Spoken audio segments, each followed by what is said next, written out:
Bom dia, boa tarde, boa noite. Eu não sei que horas que você vai assistir essa aula, mas nós agora vamos corrigir as questões do nosso material 3, sobre princípios constitucionais aplicáveis ao processo penal, sistemas processuais, disposições legais do Código de Processo Penal, aplicação da lei processual penal no tempo e no espaço, ok? Bom, deixa eu compartilhar aqui com vocês o material para junto começarmos a correção. Tá aí. Primeira questão. Considerando a disciplina da aplicação da lei processual penal e os tratados e convenções internacionais, assinale a alternativa correta. Letra A. A lei processual penal aplica-se desde logo, conformando um complexo de princípios e regras processuais penais próprios, vedada suplementação pelos princípios gerais do direito. Bom, a questão está errada, e ela está errada por quê? Ela está errada por conta do que dispõe o artigo 3º do CPP. O artigo 3º do CPP ele vai dizer que permite-se a suplementação dos princípios gerais do direito. Então, o erro está aqui, ó, no vedada, porque o artigo 3º do CPP vai nos dizer que a lei processual ela admitirá interpretação extensiva, aplicação analógica, bem como o suplemento dos princípios gerais do direito. Por isso, essa questão está errada. Letra B. A superveniência de lei processual penal que modifique determinado procedimento determina a renovação dos atos já praticados. Errado. A lei processual penal, como nós já estamos estudando há algum tempo, ela tem a aplicação imediata. Ela é regida pela teoria do tempus regit actum, né? Da teoria do isolamento dos atos processuais. Então, a superveniência de lei processual penal que modifique determinado procedimento, ela será aplicada de forma imediata, não retroagindo para mudar o que foi praticado anteriormente, e vai aproveitar os atos já praticados. Então, ela não determina a renovação dos atos já praticados, nos termos do artigo 2º do CPP. Na verdade, ela vai aproveitar os atos praticados sobre a égide da lei anterior, nos termos do artigo 2º do CPP. Letra C. A lei processual penal não admite interpretação extensiva, ainda que admita aplicação analógica. Errado. O artigo 3º do CPP vai mostrar para a gente que ela admite não só a aplicação analógica, mas também a interpretação extensiva, bem como o suplemento dos princípios gerais do direito. Toda pessoa detida ou retida deve ser conduzida sem demora à presença de um juiz ou outra autoridade autorizada pela lei a exercer funções judiciais e tem direito a ser julgada dentro de um prazo razoável ou a ser posta em liberdade, sem prejuízo de que prossiga o processo. Perfeita essa questão. Aqui nós temos o princípio da celeridade processual, da duração razoável do processo, previsto lá no artigo 5º, inciso 78 da Constituição Federal, combinado com o artigo 310 e 287 do CPP, que determinam a apresentação do preso à autoridade judiciária. Além disso, nós temos o decreto 678 de 92, que nada mais é que o Pacto São José da Costa Rica. E esse decreto, no seu artigo 8º, ele vai dizer para a gente que toda pessoa que é presa, ela tem o direito de ser levada à presença da autoridade, né? Então, a pessoa foi privada da sua liberdade? Foi. Se ela foi privada da sua liberdade, ela vai ter o direito de ser levada à presença da autoridade nos termos do artigo 7º Inciso 5, artigo 7º. Na verdade, lá ele não chama de inciso, ele chama de número, né? 5 do decreto 678 de 92, que nada mais é que o Pacto de São José da Costa Rica. Ele vai dizer para a gente, ó, toda pessoa, é a redação do pacto, toda pessoa detida ou retida deve ser conduzida sem demora à presença de um juiz ou outra autoridade autorizada pela lei a exercer funções judiciais e tem direito a ser julgada dentro de um prazo razoável a ser posta em liberdade, sem prejuízo de que prossiga o processo. Sua liberdade pode ser condicionada a garantias que assegurem o seu comparecimento, tá? Sua liberdade pode ser condicionada a garantias. Letra E. Em caso de superveniência de leis processuais penais, ainda prevalece o aspecto instrumental da norma. Errado. Prevalece o aspecto material da norma. Lembrando que a lei processual penal híbrida é aquela que tem conteúdo de direito material e conteúdo de direito processual. E, nesse caso, vai prevalecer o conteúdo material, portanto, inclusive, vai poder retroagir. Tá claro? É o que dispõe aí a doutrina sobre o tema de lei processual penal híbrida. Tá ok? Vamos aí na questão 2. Em havendo conflito entre o Código de Processo Penal e uma lei especial que contenha normas processuais, a solução será a aplicação da norma que for mais recente, independentemente de eventual benefício ao réu. Olha só, em havendo conflito entre o CPP e uma lei especial, gente, CPP é norma geral, não é isso?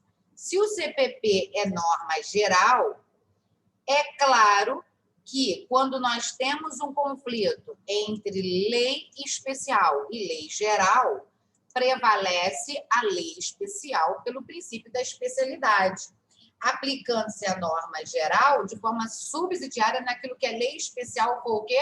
Omissa. Então, a letra A está errada. Artigo 1º, parágrafo único do CPP, vai dizer isso para a gente. Olha aqui. Aplicar-se-á o Código de Processo Penal aos processos quando as leis especiais que os regulam não dispuserem de modo diverso.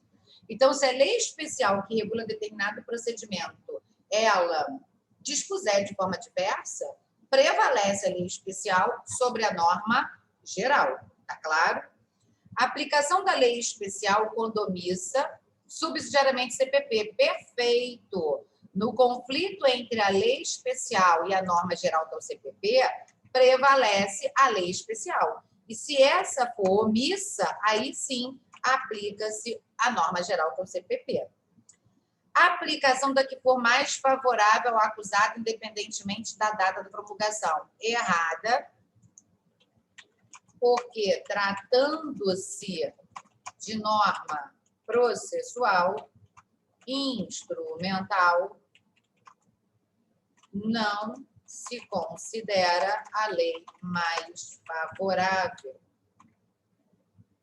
Nos termos do artigo 2º do CPP, aplica-se a lei nova de forma imediata, aproveitando-se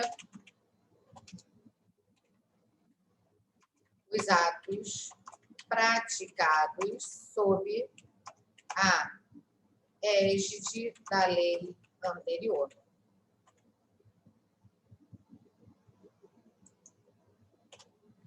A conjugação de ambos os diplomas, aplicando-se as normas que forem mais benéficas. Errado.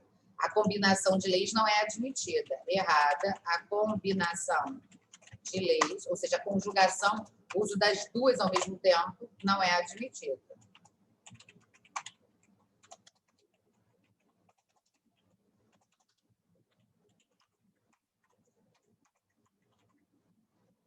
Letra E.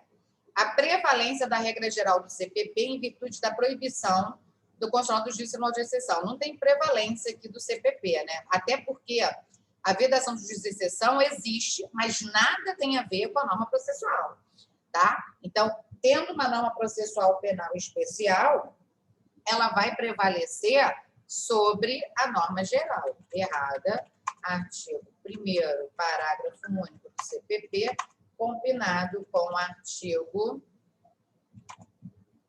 5º, inciso 37, que é a vedação do juízo de exceção da Constituição.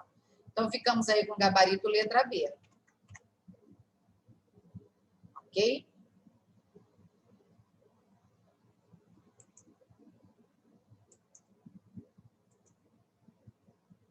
De professor, pela de você verificar que existe a súmula, né? Então, você olha aqui, ó. A imunidade da 3, de acordo com a jurisprudência simulada do STF, a imunidade parlamentar estende-se ao réu sem essa prerrogativa. Não se estende a súmula 245. Não se estende. Ah, mas eu fiquei com dúvida. Não se estende.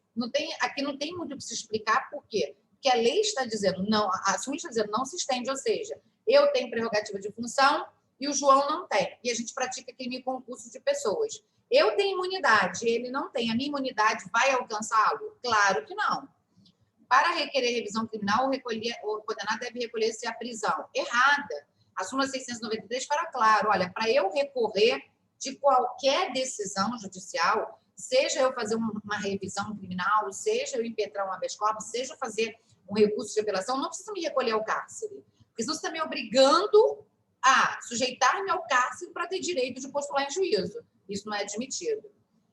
Letra C. Só é lícito o uso de algema em caso de resistência, fundado o receio de fuga ou perigo à integridade física própria ou alheia. Verdade, por parte do preso de terceiro. Até aqui, ok. Só que quando se utilizar essa algema, tem que ser feito de forma justificada e por escrito. E a questão está dizendo que ela não precisa ser feita por escrito, por isso que ela está errada. E a D é exatamente a letra da súmula. É direito do defensor do interesse do representado ter acesso amplo aos elementos de prova que, já documentados em procedimento investigatório realizado por órgão da competência do judiciário, digam respeito ao exercício de defesa. Perfeita é a súmula vinculante número 14. E a letra E está errada, por quê? Porque a homologação da transação penal não faz coisa julgada material. Não fazer coisa julgada material significa dizermos o quê? Significa dizermos que, se foi feito o acordo de transação penal entre o MP e o investigado, e ele não cumpriu o acordo, vai ser rescindido o acordo e o MP vai poder oferecer denúncia contra ele. Então, o gabarito aí é letra D. Questão 4. Aplica-se a lei processual penal nos estritos termos do artigo 1º, 2º e 3º do CPP aos processos de competência da Justiça Militar. Não se aplica a lei processual aos processos de competência da Justiça Militar, artigo 1º, inciso 4 do CPP, vai dizer isso para a gente. Não se aplica aos processos de competência da Justiça Militar.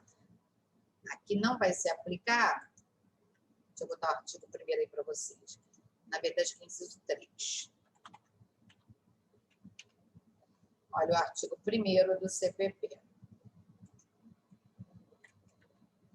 O processo penal registrar em todo o território nacional por esse Código, ressalvados tratados e convenções e regras de internacional, as prerrogativas constitucionais do Presidente da República, dos ministros de Estado, nos crimes conexos com o Presidente da República, os processos de competência da Justiça Militar, é o nosso foco aqui, os processos de competência tribunal especial e os crimes de imprensa, seja TVDPF, não se aplica mais, né? Então, errada a letra A. Letra B. Aplica-se a lei processual penal ultrativamente? Não, porque, como nós já vimos, a lei processual tem aplicação imediata. A lei processual tem aplicação imediata. Artigo 2º do CPP. Retroativamente, errada, a lei processual não retroage, independentemente se vai prejudicar ou se vai beneficiar o réu, porque a lei processual tem aplicação imediata. É diferente da lei penal. Aplica-se a lei processual desde logo, sem prejuízo da validade dos atos praticados sobre a vigência da lei anterior. Essa é a correta nos termos do artigo 2º do CPP.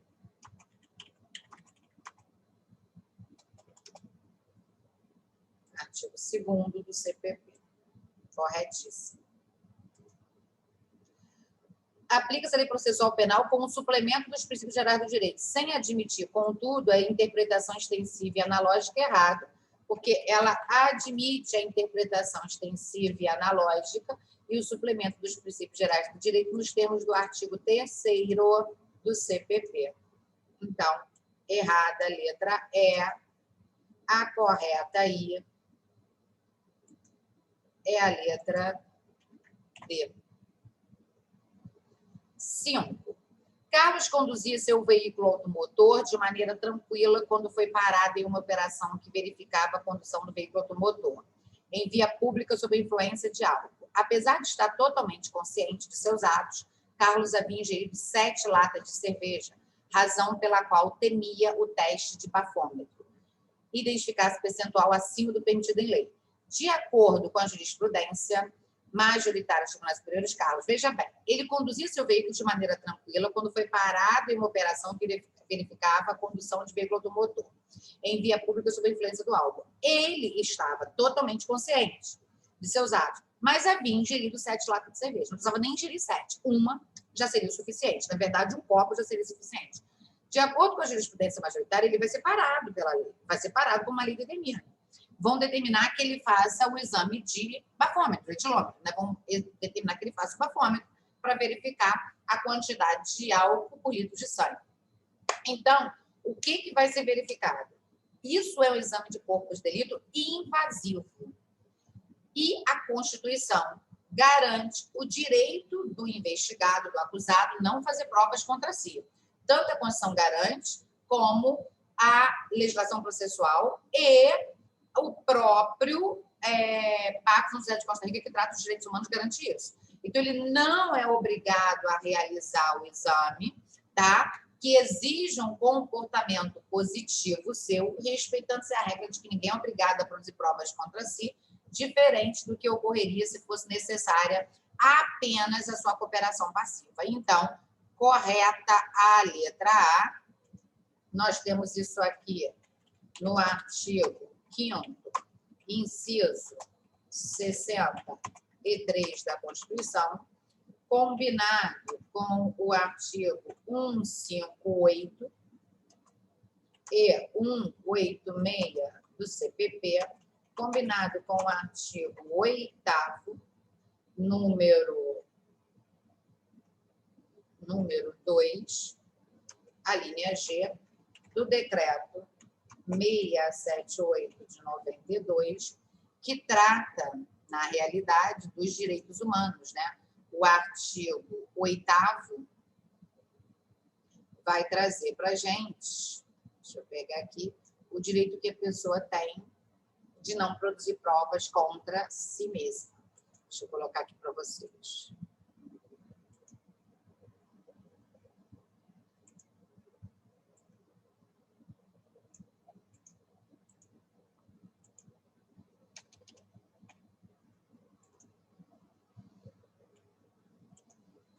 Olha aqui, artigo 8º.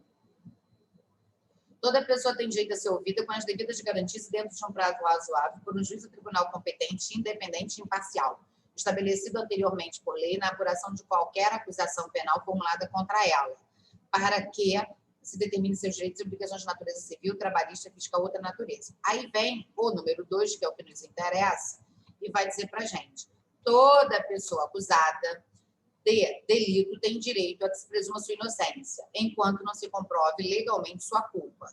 Durante o processo, toda pessoa tem direito à plena igualdade e as seguintes garantias mínimas. Aí vamos lá para a linha G, que é que nos interessa.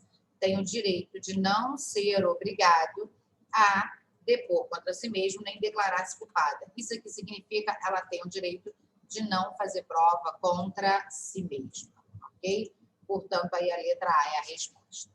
Letra B, é obrigada a realizar o exame. Você nem precisa continuar a leitura, porque ninguém é obrigado a fazer prova contra si.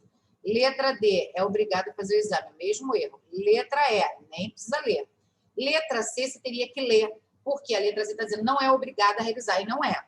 Pois ninguém é obrigado a fazer prova contra si, seja através de cooperação ativa, seja com cooperação passiva. Como no caso do reconhecimento de pessoas. Errado, no reconhecimento de pessoas é uma cooperação passiva, e ele está obrigado sim, porque no reconhecimento de pessoas não é o investigado ou o réu que vai fazer prova contra si. Ele vai tão somente ficar ali parado, esperando que a pessoa o aponte, quando ele, na verdade, vai estar junto com outras pessoas ao seu lado, que tenham possivelmente as mesmas características. É o que dispõe o artigo 226 do CPP, que eu vou pôr aí para vocês. Então, quanto ao reconhecimento de pessoas, é uma cooperação passiva e ele vai estar obrigado, sim, a participar dela, porque não é ele fazendo prova contra ele, e sim a pessoa que vai reconhecê-lo, ok? É o que dispõe aí o artigo 226 do Código de Processo Penal. Portanto, o nosso gabarito aqui ficou letra A. É o nosso gabarito aqui.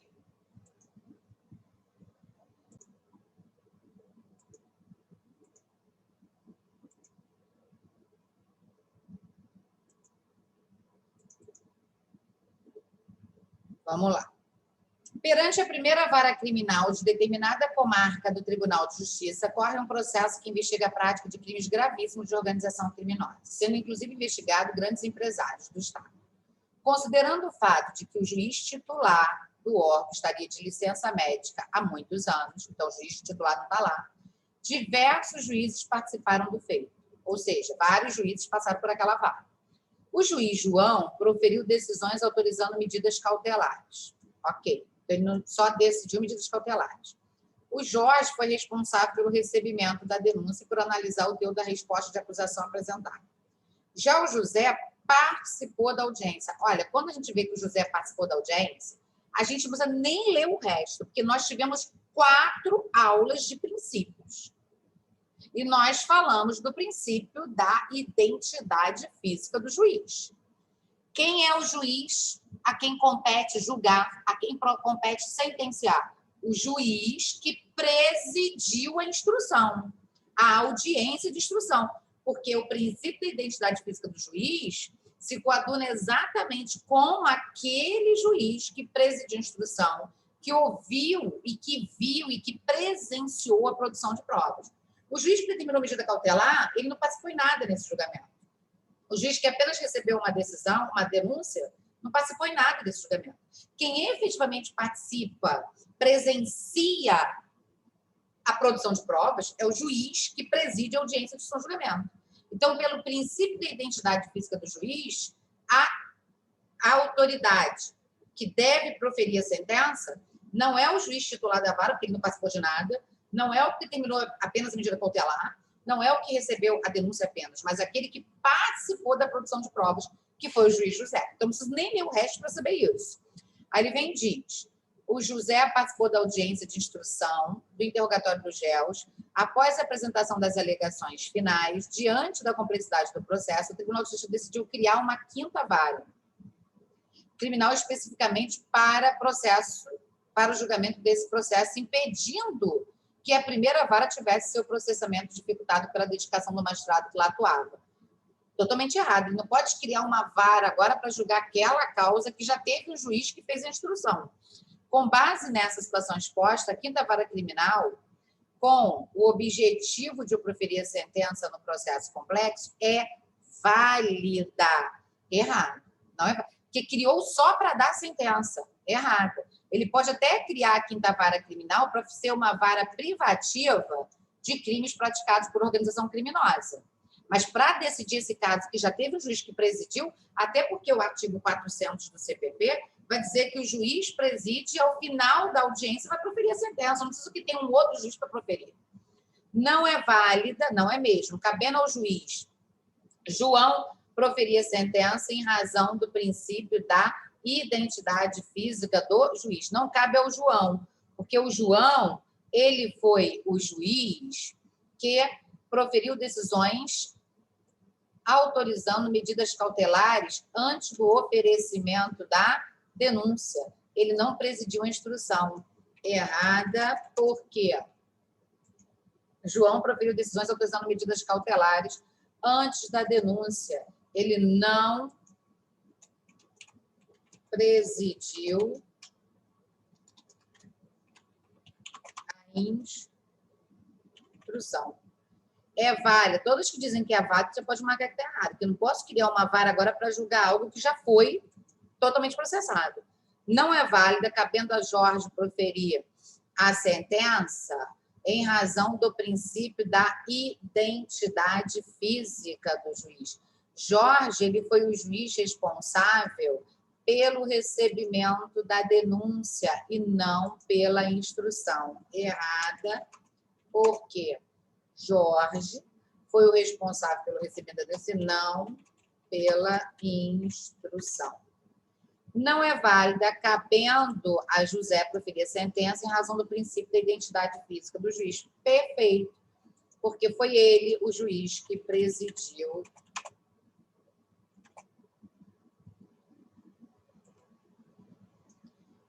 a audiência de instrução, os interrogatórios dos réus. Artigo 399, parágrafo 2º do CPP. Quer ver? Deixa eu colocar aqui o 399 para vocês.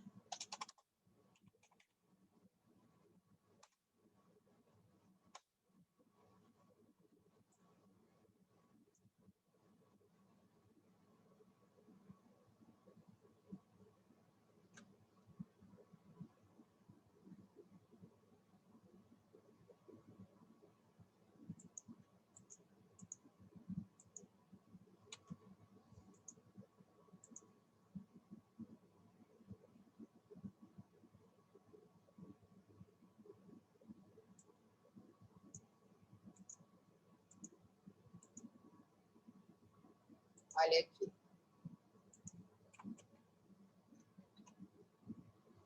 O parágrafo 2º do artigo 399 vai dizer: o juiz que presidiu a instrução deverá proferir a sentença.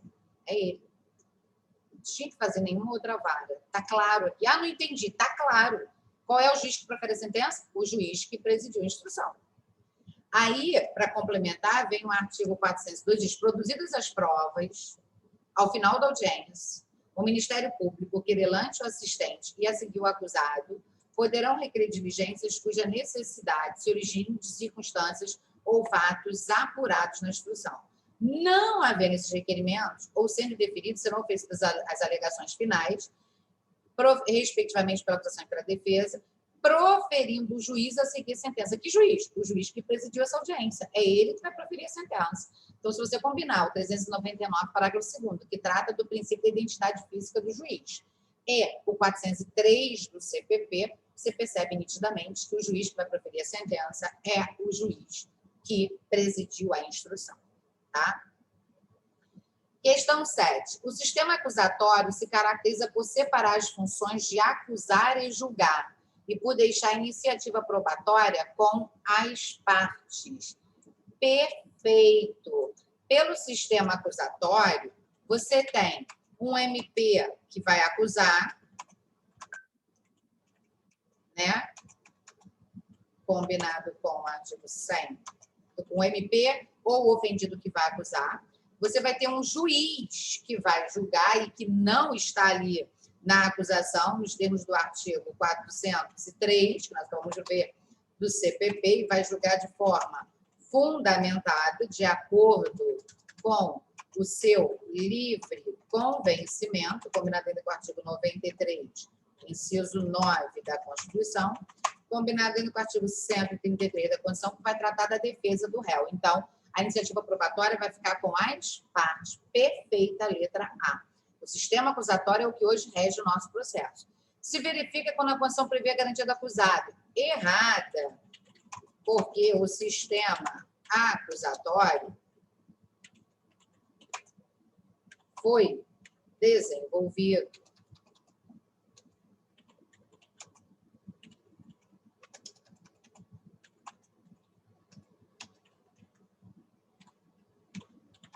antes mesmo da Constituição Federal de 88. O que a Constituição fez foi garantir a aplicação desse sistema no ordenamento jurídico. Mas não foi ela que o criou.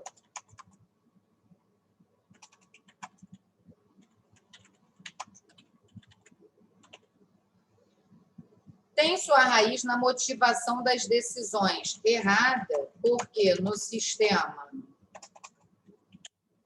inquisitivo, o juiz que acusa também julga de forma motivada. Vigora em sua plenitude no direito brasileiro. Errada, porque temos no CPP resquícios do sistema inquisitorial. Por exemplo, artigos 5º, inciso 2, quando autoriza o juiz a requisitar a instauração do inquérito. O artigo 156 do CPP, que autoriza o juiz de ofício determinar a produção de provas antecipadas, entre outros. Privilegia a acusação, sendo próprio dos regimes autoritários. Errado. O sistema acusatório não privilegia a acusação, né? Ele garante, na verdade, a paridade das armas, ou seja, a igualdade. Então, a letra A é o gabarito, tá? Questão 8. A Constituição Federal estabelece em seu artigo 5º, inciso 35, que a lei não excluirá da apreciação do Poder Judiciário lesão ou ameaça a direito. No direito processual, o dispositivo constitucional refere-se ao princípio da indeclinabilidade, investidura, indelegabilidade, improrrogabilidade e inevitabilidade. A resposta correta aí, qual? A resposta correta. Vamos para a resposta da 8, que eu já coloquei aqui para vocês. Gente, 8. A Constituição Federal estabelece em seu artigo 5º, inciso 35, que a lei não excluirá da apreciação do Poder Judiciário lesão ou ameaça a direito. Esse é o princípio da indeclinabilidade, também conhecido como princípio da inafastabilidade do Poder Judiciário, da jurisdição. Então, a jurisdição, ela tem que ser acessível a todos. É, na verdade, o direito de acesso à justiça. Esse direito de acesso à justiça existe em razão da inafastabilidade ou indeclinabilidade, que é o princípio. Então, segundo esse princípio, a todos será possibilitado o acesso ao judiciário em busca da solução de suas situações litigiosas e conflitos de interesses. Ah, Jussiane, se eu tiver problema, como, por exemplo, não tiver condições de arcar com as custas de um processo, por exemplo, não tem problema, você vai ter gratuidade de justiça, mas vai ter acesso. Então, a resposta correta aí é a letra A, ok? Princípio da investidura, já coloquei aqui para vocês. Errada por quê?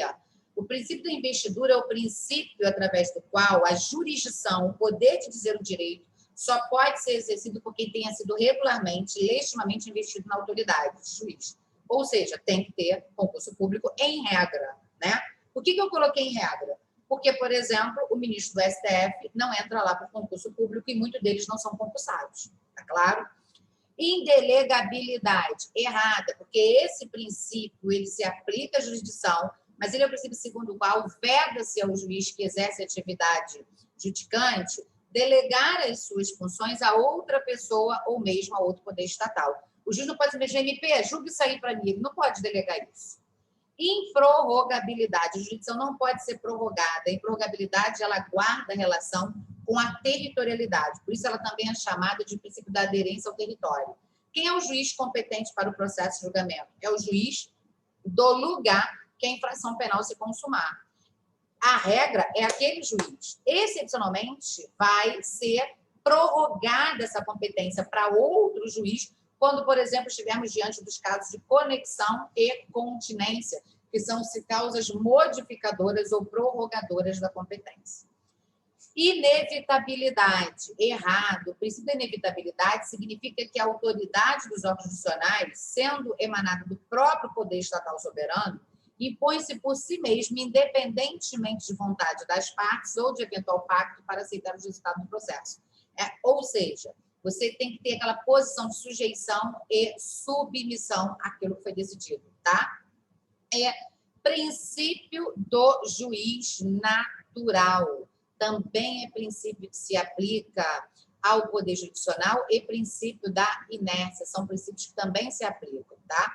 Então, a inevitabilidade é no sentido de que a autoridade dos órgãos judiciais, eles são emanação do próprio poder estatal e soberano. Então, somente o órgão julgante pode decidir. É inevitável que você faça justiça com as próprias mãos. É inevitável que você não faça justiça através do judiciário, porque é proibido que se faça justiça com as próprias mãos. Então, é inevitável que você dependa do judiciário para dizer o direito no caso concreto. Então, independentemente da vontade das partes, para aceitar os resultados do processo ou não, é inevitável que elas tenham que se submeter, que elas tenham que se sujeitar àquela decisão. Tá? É nesse sentido que se fala em inevitabilidade da jurisdição. Portanto, a resposta correta é realmente a letra A. A indeclinabilidade, que também tem como sinônimo da inafastabilidade da tutela judicial. Letra A é a nossa resposta. Vamos para a questão 9. Então, aí ficamos com a letra A como gabarito. Acerca da aplicação da lei processual penal no tempo e no espaço, em relação às pessoas, julgue os itens a seguir. O Brasil adota, no tocante à aplicação da lei processual, o sistema da unidade processual. Errado. O Brasil não adota o sistema da unidade processual. Ele adota o sistema do isolamento dos atos processuais. É isso que ele adota. Segundo o qual aplica-se imediatamente a lei processual. Pelo artigo 2º do CPP, pelo sistema da unidade processual, entende-se que a lei que será aplicada é a mesma do início do processo até o seu fim.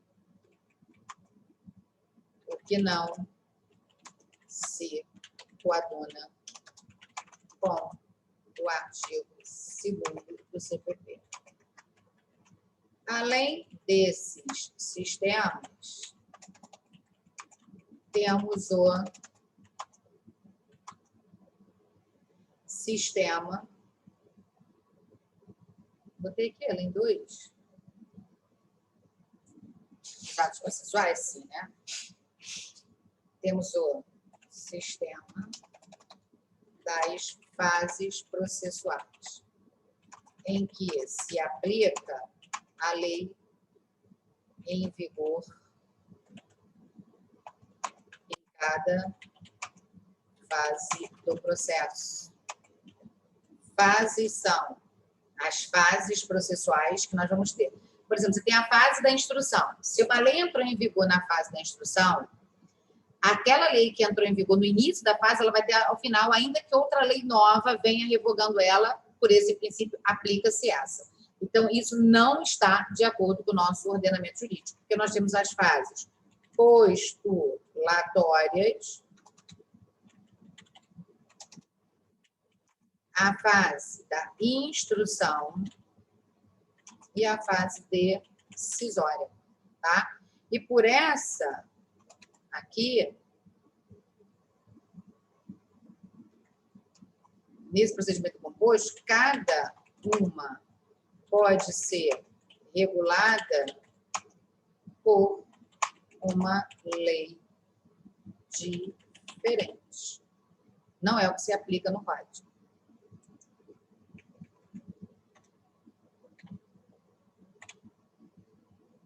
Ok? Então, está errado. Em caso de normas processuais materiais mistas ou híbridas, aplica-se a retroatividade da lei benéfica. Correto. Porque, nesse caso, aplica-se a norma material. Para regular o processamento judicial de governador de Estado ou do Distrito Federal, é necessária a autorização da respectiva Casa Legislativa. Não é necessário. A STF já decidiu sobre isso no Madin. Olha, errada. ADI 5540. Cabe ao STJ o processo e julgamento do governador nos crimes comuns, inclusive sobre o afastamento do cargo. Artigo 105 da Constituição Federal. Deixa eu pegar aqui o artigo 105 para vocês.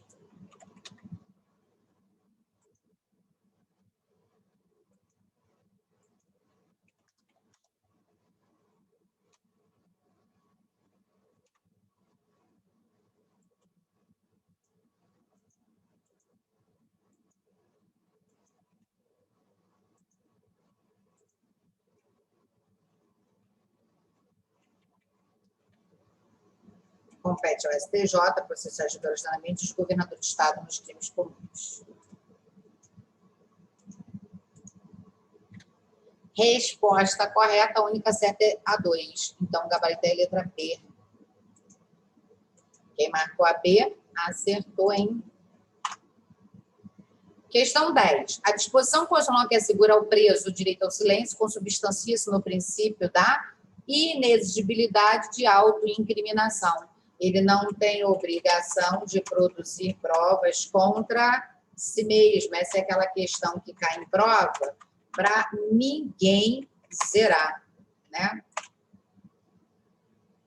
É o princípio da verdade real, indisponibilidade, oralidade, cooperação processual, nada a ver com o fato dele não ter obrigação de produzir provas contra si mesmo, né?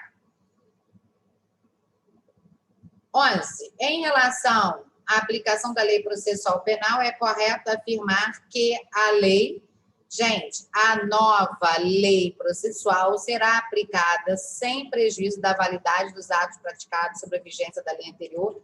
Corretíssima é a redação do artigo 2º do CPP. Processo penal não admitirá aplicação analógica.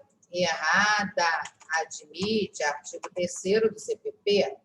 Processo penal não sujeitará a tratados, convenções internacionais. Errado. Se sujeitará, artigo 1º, inciso 1 do CPP. A lei processual 9, mais gravosa ao réu, terá aplicação imediata somente para os novos processos. A lei processual penal não se preocupa se ela é prejudicial, se ela é benéfica, ela tem sempre aplicação imediata. A nova lei será aplicada a fatos pretéritos. Errada, ela não vai retroagir, ela vai aproveitar os atos que foram praticados sobre a vigência da lei anterior. Portanto, gabarito aí, letra A. Ok? Vamos lá na questão 12. Em atendimento ao princípio da legalidade no processo penal brasileiro, são inadmissíveis provas não previstas expressamente no CPP. Errada.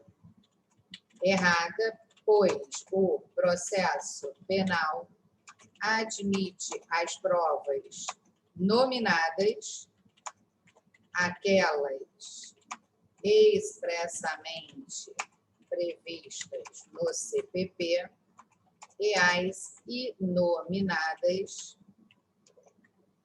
aquelas que não estão previstas expressamente no CPP, mas são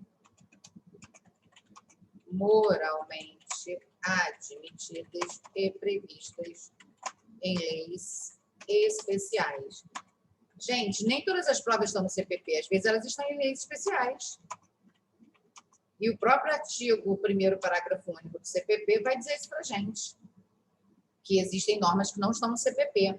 Caso a infração tenha deixado vestígio, a confissão do acusado não acarretará a dispensa da prova pericial. Correta, pois a confissão do acusado não supre a necessidade do exame de corpo de delito quando a infração deixar vestígios. É o que dispõe o artigo 6º, inciso 7, combinado com 158 do CPP. Está expresso isso no Código. Havendo evidência da participação do indiciado em organização criminosa, a autoridade poderá determinar a quebra de sigilo da comunicação telefônica. A autoridade policial nunca pode determinar quebra de sigilo de comunicação telefônica, porque isso é interceptação telefônica. E, segundo o artigo 5º, inciso 12 da Constituição, somente o juiz pode determinar interceptação telefônica, combinado com o artigo 1º da Lei 9296 de 97, que trata da interceptação telefônica. A prova obtida por meios ilícitos não constitui suporte jurídico para ensejar a sentença condenatória, ainda que corroborada pela confissão do acusado. Correta. A confissão, por si só, não é suficiente para embasar sentença condenatória.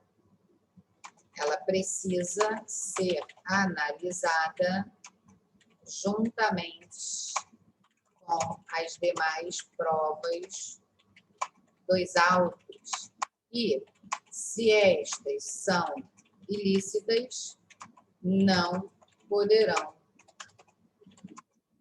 servir de fundamento para decisão do magistrado. Artigo 97 do CPP, combinado com 157 do CPP. Então, a correta aí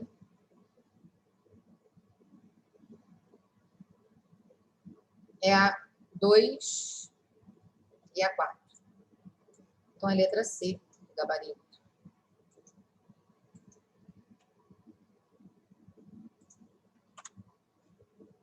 É assim. 13. Na esfera da legislação processual penal, a repristinação. O que é repristinação? Né? Repristinação é um instituto jurídico que ocorre quando uma lei revogada ela volta a vigorar após a revogação da lei que a revogou. Mas isso somente é possível se tiver expressamente prevista a lei. A regra é que não se admite. A lei foi revogada, morreu. A lei revogadora é que vai prevalecer. Agora, se a lei que foi revogada, a lei que revogou, também for revogada, e tiver uma lei dizendo que a revogada volta a viger, aí isso é uma repristinação. Mas isso somente se houver expressa determinação legal. A letra C é correta.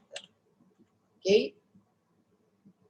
Então, ó, a repristinação é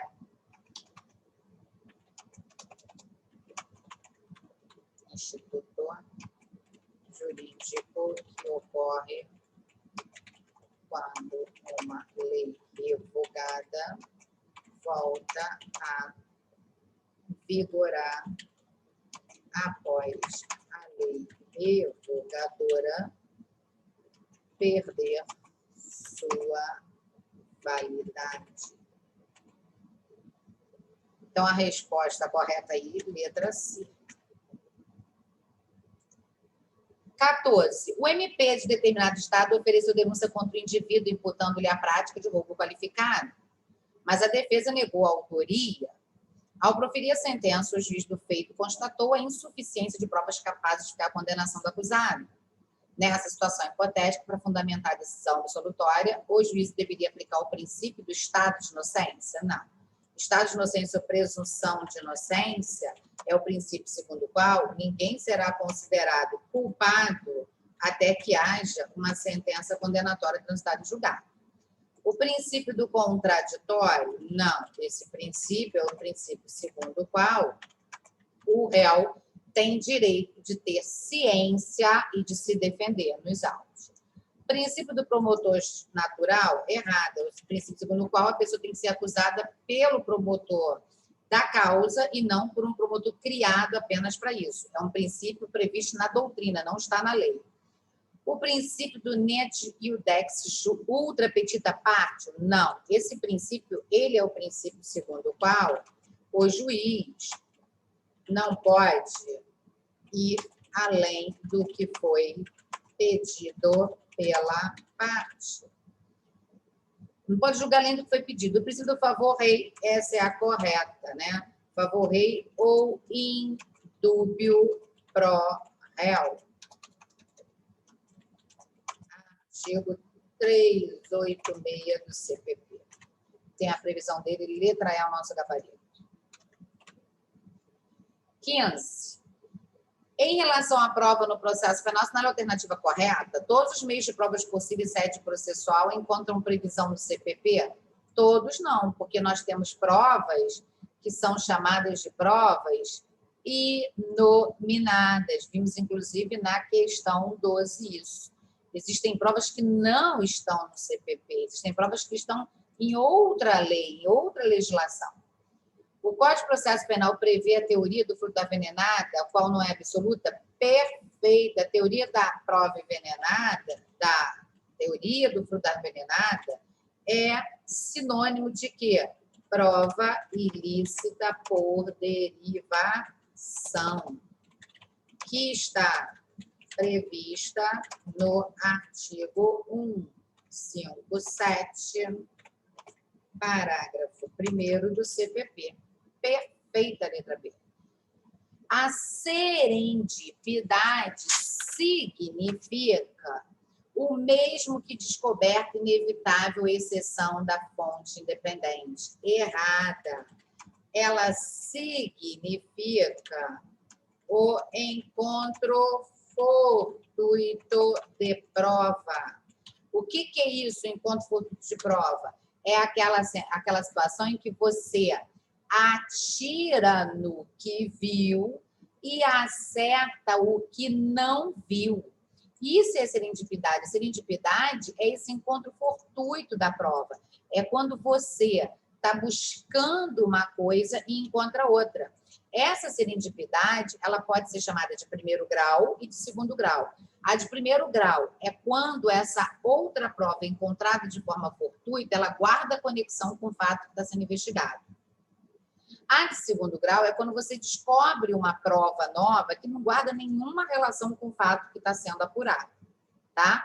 E ainda temos a característica dela como sendo serendipidade objetiva e subjetiva.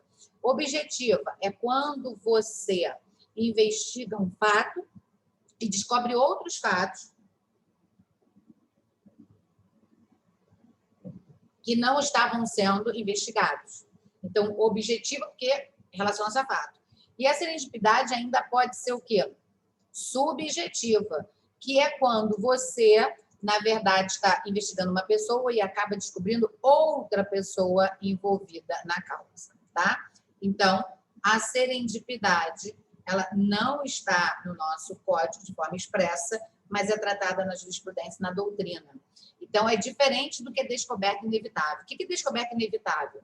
A descoberta inevitável é aquela situação que você descobriria de qualquer forma. Por exemplo, o delegado está aqui torturando uma pessoa para ela confessar Enquanto isso, populares que estavam na rua tentando linchá-lo descobrem o corpo da vítima. Então, seria descoberta de qualquer forma, independentemente da tortura. Então, isso é descoberta inevitável, é diferente da serendipidade. Serendipidade, o juiz determinou uma interceptação telefônica para descobrir o crime praticado pela Valéria. Aí, acaba descobrindo que a Ana estava em concurso com a Valéria. Então, eu procurei a Valéria, atirei no que vi, acertei no que não vi, que foi o encontro da Ana. Isso é o que a gente chama de serendipidade subjetiva.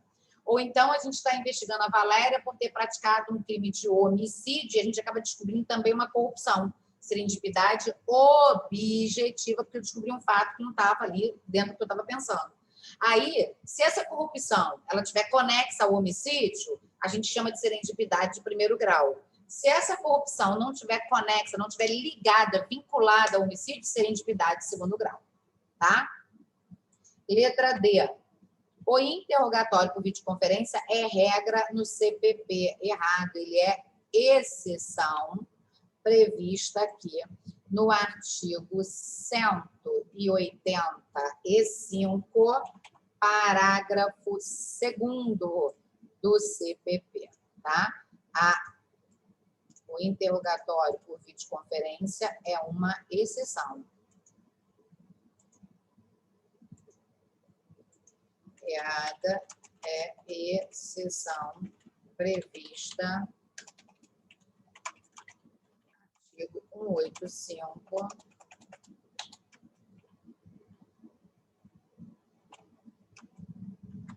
parágrafo 2º do CPP.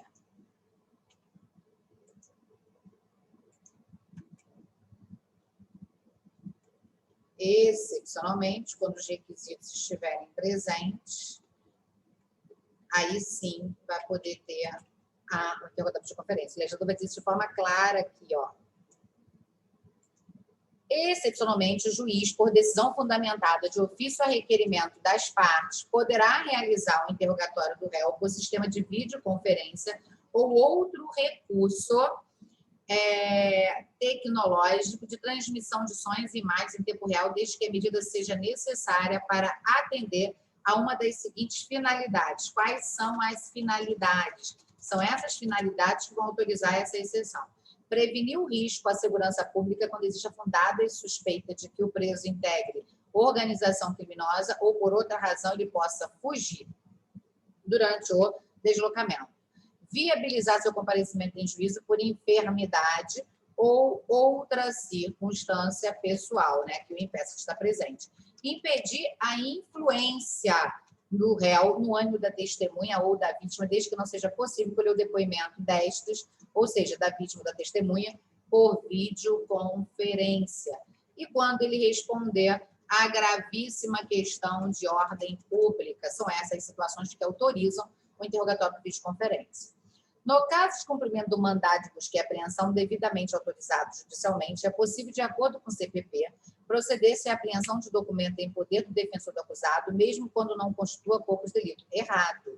Só é possível apreender documentos que estejam na posse do advogado se isso constituir corpo de delitos, ou seja, se constituir efetivamente a prova do crime, tá ok? O artigo 245 do CPP, ele vai dizer sobre isso para a gente. E é óbvio que a busca ela só pode ser feita em escritório de advocacia quando realmente houver fundadas razões para dizer que aquele fato guarda relação com o crime que está sendo apurado, senão não vai poder ocorrer essa busca, tá?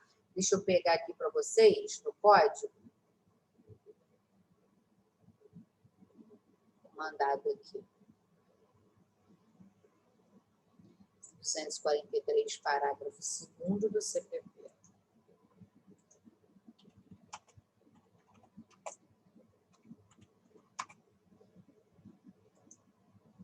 Olha, não será permitida a apreensão de documento em poder do acusado, do defensor do acusado, salvo quando ele constituir elemento de corpo de delito. Ou seja, ele for a prova da infração efetiva. Fora daí não pode, tá? Letra B é o nosso gabarito aqui. É B, né? 16. De acordo com os princípios constitucionais do processo penal, assinale é correto. Conforme o entendimento do STF, a imparcialidade do juiz pode ser de natureza subjetiva e objetiva. Perfeita a questão. Por quê? O juiz ele tem que ser imparcial não apenas em relação a ele enquanto pessoa, motivo de foro íntimo, mas ele também tem que ser imparcial de forma objetiva quanto à sua função. Tanto é assim que nós temos duas circunstâncias que vão impedir o juiz de atuar. É a suspeição e o impedimento. O impedimento, ele diz respeito a quê? Ele diz respeito à situação do juiz que não pode atuar por questão funcional, né? Por questão funcional. Já quando a gente fala em suspeição, a gente verifica que o juiz não pode atuar em razão de motivo de foro íntimo, de motivo pessoal. Então, ele tanto vai ter que ser imparcial em relação à situação objetiva, que diz respeito ao seu impedimento, mas também a subjetiva, que diz respeito à suspeição. Aplica-se no que diz respeito ao impedimento e à suspeição. Artigos 252 e 254 do CPP, respectivamente. O acusado que estiver sob o patrocínio de defensoria pública para o exercício de defesa não será admitida da paridade das armas. Errado. O princípio da paridade das armas, ele vai ser aplicado independentemente do réu estar sendo defendido pelo defensor ou por um advogado por ele constituído, porque a paridade é a igualdade das partes na relação processual. O princípio do contraditório abrange apenas a ciência dos atos processuais. Não, ele abrange a ciência, o direito à resposta. Errada. Abrange o direito à ciência dos atos e o direito de resposta que o réu vai ter. A ampla defesa é uma garantia própria do Tribunal do Júri, é uma garantia própria de todo e qualquer processo, não apenas do Tribunal do Júri.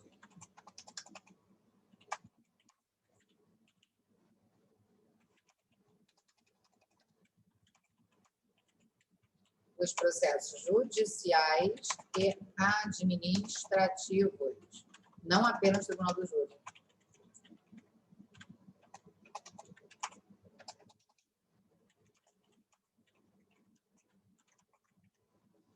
Não existe previsão no CPP do princípio da verdade real. Existe. Existe lá no artigo 156 do CPP.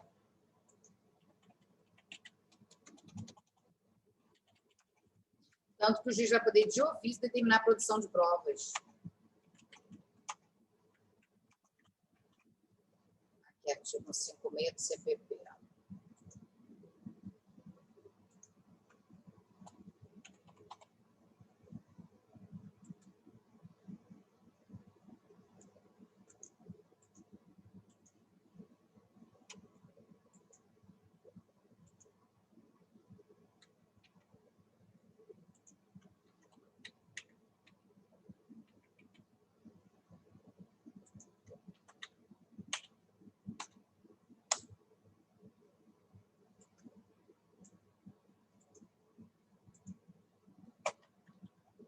Artigo 156 do CPP. Ok? Bom, turminha, fizemos aí 16 questões muito bem comentadas sobre o tema princípios constitucionais aplicados ao processo penal, sistemas processuais, aplicação da lei processual penal, disposições gerais do CPP. Esse mês, depois de tudo que a gente corrigiu, se tiver qualquer dúvida, é só mandar a sua dúvida que eu respondo. Ok? Até a próxima.